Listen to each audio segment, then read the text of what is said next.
चलिए बच्चों, आज हम लोग क्लास 11 सब्जेक्ट देखेंगे बायोलॉजी। और बायोलॉजी के अंतर्गत अध्याय 6 पढ़ने जा रहे हैं, जिसमें पुष्पीय पादपों की आकारिकी के बारे में आज हम लोग अध्ययन करेंगे। तो पुष्पीय पादपों की आकारिकी क्या होती है? तो पुष्पीय जितने भी प्लांट हैं, है ना, जिसमें पादप पादप प्लांट जिसके अंतर्गत है, पुष्पीय पादपों की उनकी जो है वुड की, लकड़ी की और उनकी जो आकारिकी है ना। तो जाइलम फ्लोएम से लेकर के हम लोग क्या करेंगे, रंध्रों के बारे में भी इस चैप्टर में अध्ययन करेंगे। तो यहाँ पर देख सकते हैं कि सबसे पहले शारीरकी आंतरिकी, इंटरनल से सबसे पहले, इंटरनल में नहीं जाएंगे, इंटरनल से सबसे पहले हम लोग देखेंगे शारीरकी होता क्या है। तो शारीरकी के बारे में यहाँ पर लिखा हूँ कि शारीरकी क्या होती है। तो इंट्रोडक्शन में देखेंगे कि जीव शरीर एक या अधिक कोशिकाओं का बना होता है। जो जीव का जो शरीर है, एक कोशिका या फिर अधिक कोशिका, माने एक कोशिकाओं से मिलकर के जो कोशिकाओं का निर्माण होती है वो अधिक कोशिकाओं का ही बनी होती है।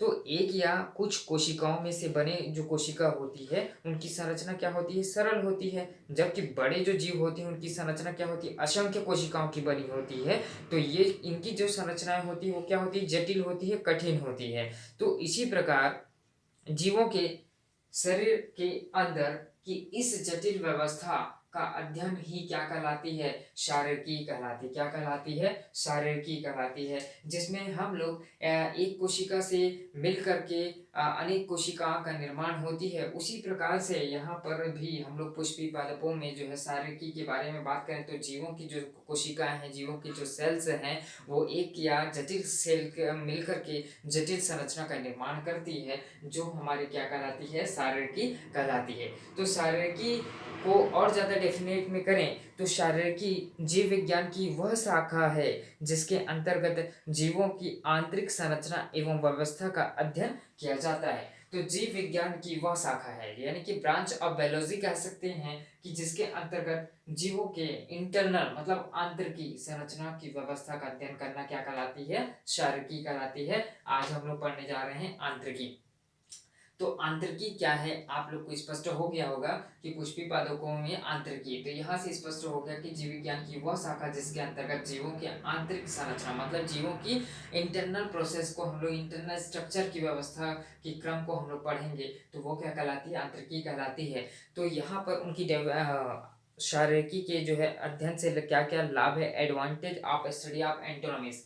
मतलब हम लोग देखेंगे एडवांटेज किसकी, शारीरिकी के एडवांटेज क्या क्या होनी चाहिए। बहुत सारे ऐसे एडवांटेज है जिसमें हम लोग देखेंगे कि वर्गीकी विज्ञान ये होता है कि शारीरिकी का अध्ययन, वर्गीकी विज्ञान से जुड़ी समस्याओं का समाधान किया जा सकता है। दूसरा है कि इसके अंतर्गत के जीवों के अध्ययन में, जब भी हम जीवों के अध्ययन की बात करें तो जीवों के अंदर उपस्थित विविध प्रकार के उपयोगी पदार्थ के बारे में पता चलता है। कब पता चलेगा, जब शारीरकी के बारे में हम लोग अध्ययन करेंगे। लकड़ी की पहचान, कौन सी लकड़ी है किससे पहचान करेंगे, उनकी आकार की, शार की स्ट्रक्चर देख करके हम पता लगाएंगे कि ये लकड़ी है। बहुत सारे अलग अलग जो लकड़ी है, अलग अलग किस्म की बनावट होती है। तो औषधि का उपयोग, औषधि एवं जंतु की शारीरिक विविध विकृतियां या बीमारियां, तो ये इनकी एडवांटेज के अंतर्गत आती है ना। इसके बारे में जो है अध्ययन करना क्या कराती है, शारीरकी कराती है।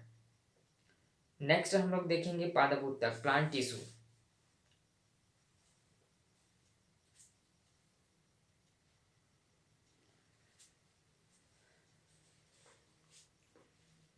चलिए बच्चों, आज हम अब नेक्स्ट हम लोग देखेंगे टिश्यू। तो टिश्यू क्या होती है, टिश्यू जिसको बोला जाता है ऊतक, है ना। तो ऊतक क्या होती है, जीवधारियों का शरीर कोशिकाओं का बना होता है। सभी को पता है कि जितने भी जीवधारी हैं वो कहीं न कहीं कोशिकाओं से मिल करके उनका निर्माण हुआ रहता है। तो वो जो कोशिका है बहुकोशिकीय जो जीव होते हैं, जिनकी शरीर की संरचना क्या होती है, जटिल होती है। और इनकी जो सभी कोशिकाएं आपस में सामूहिक उत्तरदायित्व के साथ कार्य करती है। वास्तव में इन जीवों का जो शरीर होती है अनेक प्रकार की कोशिकाओं का बना होता है, और ये कोशिकाएं संरचना क्या कार्य जो दृष्टिकोण होती है वो विविध प्रकार की विभिन्नता को प्रदर्शित करती है। तो इस प्रकार की जो कोशिकाएं होती है समूह में पाई जाती है, और ये समूह में पाई जाती है तो वही कोशिकाएं क्या कहलाती है, ऊतक कहलाती है। वही कोशिकाएं क्या कहलाती है, टिश्यू कहलाती है। तो उसी चीज को मैं लिखा हूँ कि एक समान उत्पत्ति तथा विकास वाली कोशिकाओं का एक ऐसा समूह जो एक ऐसा समूह कहलाता है जो एक समान होती है, वो ऊतक कहलाती है। मतलब यहाँ पर कहने का तात्पर्य क्या है, टिश्यू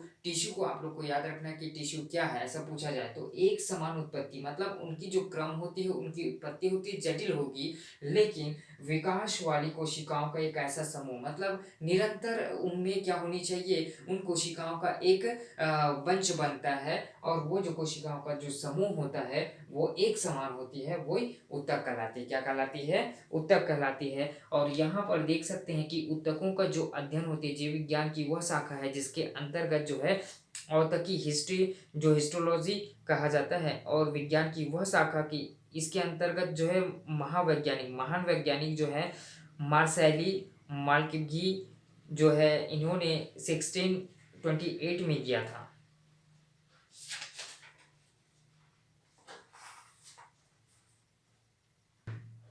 जनरली यहाँ देखने को मिलता है कि ऊतक के प्रकार, ऊतक यहाँ हमने टिश्यू पढ़ा, और उस टिश्यू के जो है टाइप है, जनरली दो टाइप से हम लोग देखेंगे, विभज्योतकी ऊतक और स्थायी ऊतक। ठीक है, यहाँ पर विभज्योतकी ऊतक और स्थायी ऊतक मतलब दो ऊतक यहाँ पर दिए गए हैं। स्थायी ऊतक मतलब जो निरंतर वही क्रम में बनी रहती है, जो क्या कैसे क्रम में, साधारण क्रम में, जटिल क्रम में और विशिष्ट ऊतक के क्रम में। साधारण और विशिष्ट और जटिल, ये क्या होती है, तीन क्रम में डिवाइड होती है। साधारण, विशिष्ट और जटिल क्रम में जो बनी होती है वो स्थायी ऊतक कहलाती है। लेकिन विभज्योतकी ऊतक प्राथमिक, द्वितीयक, तृतीयक, इस टाइप की जो है विभाजन होती है। इसको मैं नेक्स्ट वीडियो में मैं बताऊंगा कि सभी ऊतकों के एक एक लक्षण भी बताना है, और उन ऊतक में क्या क्या विशिष्टता पाई जाती है।